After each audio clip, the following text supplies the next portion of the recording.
آخری حدیث آج کے لیکچر کی 12ویں حدیث امام محمد بن عبداللہ المہدی سے ریلیٹڈ، 12ویں خلیفہ سے ریلیٹڈ 12ویں حدیث.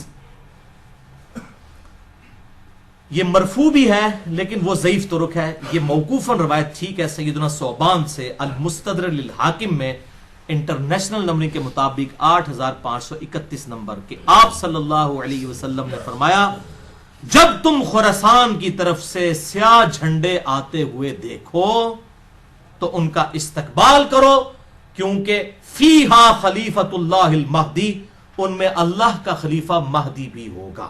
یہ موقوفاً ہے سیدنا ثوبان کا قول، مرفوع ضعیف ہے لیکن ظاہر آپ صلی اللہ علیہ وسلم کے بتانے پر ہی موقوف ہے. یہ خراسان سے جب کالے جھنڈے آئیں گے تو ان کا استقبال کرنا، یعنی اہل عرب کو کہا گیا، ان میں خلیفۃ اللہ مہدی ہوں گے. اس سے یہ بات بھی پتہ چل گئی کہ یہ انقلاب جو ہے وہ عربیوں کے ذریعے نہیں آنا، اجمیوں کی طرف سے آنا ہے. کیونکہ خراسان تو یہ ایران، افغانستان اور رشیا، یہ پوری بیلٹ کو خراسان کہا جاتا ہے. اب تو یہ ملک لادہ بن چکے ہیں ادھر سے باہر ہم نہیں. اب یہ نہیں اب یہاں پر کچھ لوگوں نے لشکر خراسانی بنا لیا، نہ رکھنے والا پائی کچھ نہیں ہوتا. بریلوی، دیوبندی، اہل حدیث تینوں اپنے آپ کو اہل سنت والجماعت کہتے ہیں. نام رکھنے سے کیا ہے؟ آپ شراب کی بوتل کے بعد روح افزا لکھ دیں تو وہ روح افزا بن جائے گی.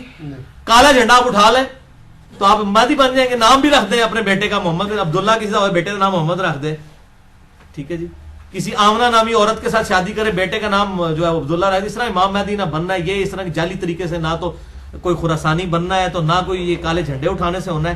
یہ اللہ تعالیٰ امت کو خود بخود اس حوالے سے، ورنہ تو قادیانیوں کا پتہ ایم ٹی وی ہے، مسلم ٹی وی قادیانیوں کا ہے، تو نام تو انہوں نے ایم ٹی وی رکھا ہے، تو قادیانی کیا مسلمان ہے؟ تو اس طریقے سے اگر کوئی لشکر خراسانی رکھ کے جو ہے وہ مسلمانوں کا قتل عام شروع کر دیتا ہے اور وہ یہ کہتا ہے جی میں کوئی امام مہدی کے اس کے اوپر چل رہا ہوں، کالا جھنڈا بھی اٹھا لیا ہوا ہے، تو اس سے تو کچھ بھی نہیں بننا. یہ کالی پگڑی پہن کے تو نہیں کچھ بن جانا. یہ تو سارا میک اپ ہے، آپ کر لیں.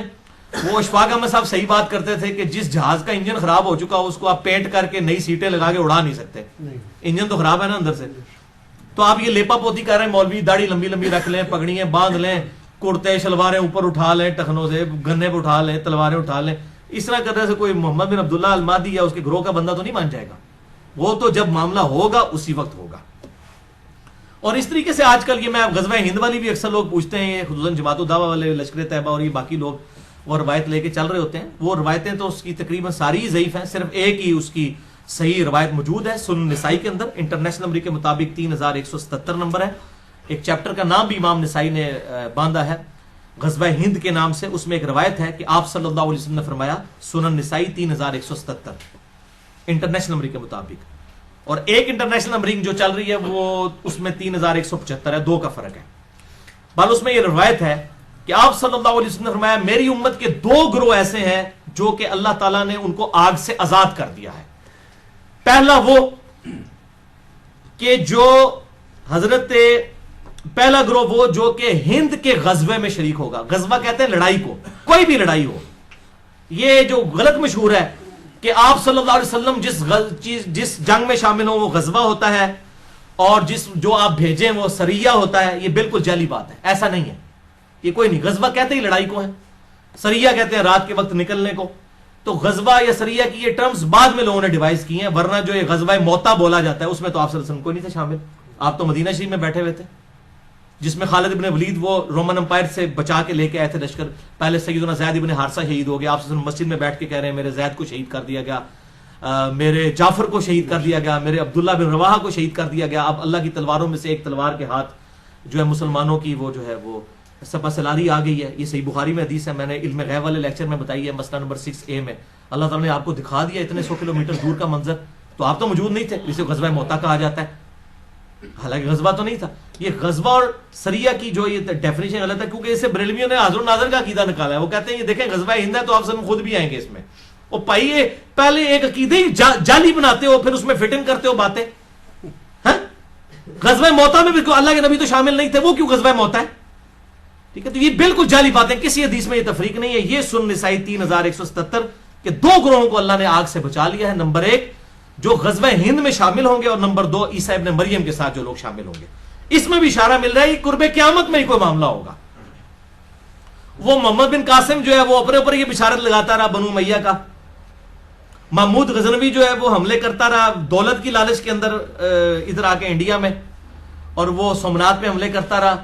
کیا صوفی لوگ تھے، سارے درباروں میں بیٹھنے والے لوگ تھے. ٹھیک ہے، یہ لوگ اسلام کے لیے آئے تھے. آپ کیا سمجھتے ہیں ظہیر الدین بابر اسلام کی خدمت کرنے آیا تھا یہاں پہ؟ یہ مسلمان حکمران تھے، اسلامی حکمران تو نہیں تھے. یہ اسی طریقے سے تھے جیسے چنگیز خان تھا، بس یہ تھا کہ ان کے ساتھ مسلمان کا ٹائٹل لگا تھا، باقی ہے تو مسلمان تھے. یہ ہم نہیں کہتے کافر تھے، لیکن اسلامی حکومتیں تو کوئی نہیں تھی. تو اس طریقے سے وہ محمد بن قاسم اپنے اوپر لگاتا رہا، اس کے بعد محمود غزنوی اپنے اوپر لگاتا رہا، آج لشکر طیبہ اپنے اوپر لگا رہی ہے. او پائیے قرب قیامت میں ہونا واللہ عالم یہ کس کے اوپر فٹ ہوتی ہے. اور باقی آپ کو تو ویسے ہی ہم بشارت دے دیتے ہیں، صحیح مسلم میں 553 نمبر حدیث ہے انٹرنیشنل نمبر کے مطابق، جس نے پورے خوشو گزو کے ساتھ وضو کیا اور 2 رکعت پڑھ لی تحیت الوضو جو ہے پوری توجہ کے ساتھ، اس پہ جنت واجب ہوگی. تسی پائی نہ بیڑی بیڑے شامل ہو تو نہ جناب تسی قسطنطینیہ دے حملے شامل ہو، تسی گھر بیٹھ کے پائی جنت دی بشارت لے لو. صحیح مسلم 553. اس بعد جو مرضی کرتے رہو. اس طریقے سے نہیں، وہ وقتی طور پہ ضرور جنت واجب ہو جائے گی، لیکن بعد میں بھی کرتوت دیکھنے ہوں گے. اللہ تعالیٰ کی کوئی اسپیشل پروٹیکشن ہو تو پھر ہی بندہ بچتا ہے. تو یہ اس طریقے سے لوگ جو بشارتیں فٹ کرتے پھرتے ہیں، یہ کوئی کنفرم نہیں ہے. میں نے آپ کو مشکات کا بتا دیا کہ اگر کسی کو شوق ہو تو یہ مشکات کا پورا چیپٹر جو ہے 3-4 چیپٹرز کٹھے ہیں، 142 احادیث ہیں انٹرنیشنل نمبر کے مطابق 5379 سے 5520 تک. یہ آپ قرب قیامت کی نشانیوں کے اوپر پڑھ لیں. اللہ تعالیٰ سے دعا ہے جو حق بات میں نے کہی اللہ تعالیٰ ہمارے دلوں میں راسخ فرمائے. اگر جس بات نے میرے منہ سے کوئی غلط بات نکل گئی تو اللہ تعالیٰ ہمارے دلوں سے محو کر دے. ہمیں کتاب و سنت کی تعلیمات پر عمل کر کے دوسرے بھائیوں تک پہنچانے کی توفیق عطا فرمائے. سبحانک اللہم و بحمدک اشہد ان لا الہ الا انت استغفرک و اتوب الیک وما علینا الا البلاغ المبین.